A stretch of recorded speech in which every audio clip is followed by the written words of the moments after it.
If you find yourself with a camera in your hand and you want to learn how to use it, please subscribe to this channel, like the videos, comment down below what you would like to learn more about. Hi Photos subscriber. Today we are talking about how to catch sun rays. It's a high contrast yield, and so the photograph you get from that is going to be dealing with your settings and using the sun, obviously, to get sun rays, unless you're trying to get sun rays via artificial light. And in that regard, you're going to need to create that intensity of that light being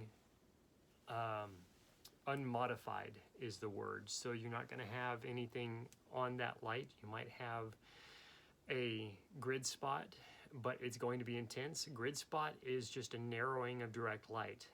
It is not modifying it to diffuse it or make it softer or more gentle. It is a very harsh light. It's just not as broadcast or spread as far. I don't think, if you're really wanting to get sun rays in effect, you're going to want a very, very bright, very intense light that is a good distance away from your subject.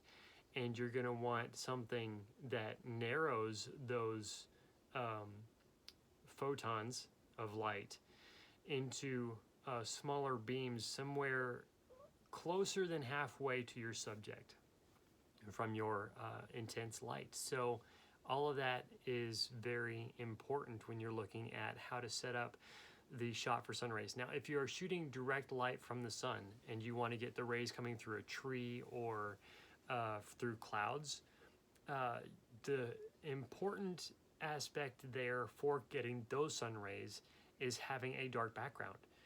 That kind of, to some people, may seem like cheating, but it's contrast in a different light. Okay, that was an unintended pun, but it's true.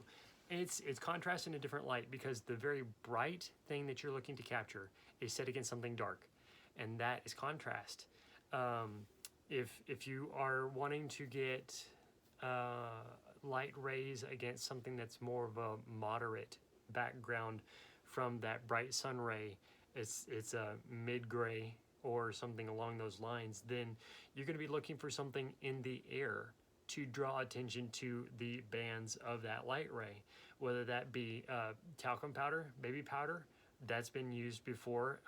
If you have someone set up and capable, if you have a grip with you or someone who's willing to act like a grip, a child or sister or sibling that is willing to help you, maybe some in-laws are fascinated with photography and don't mind setting something up for you, with you in that vein, then take a look at and see if you can throw, even if you have some fine sand, to see that light ray. It's going to be a little bit tricky in the direction that the dust or sand is thrown, that you get the dust from in the sand, so that you're not, what's the word I'm looking for? You get the diffusion of the dust in the light ray rather than seeing the dust thrown. Does that make sense? You're going to have a very fast shutter finger to get the shutter release timed so that it doesn't look like the dust was thrown, but the dust is just hanging in the air so that you see the light ray.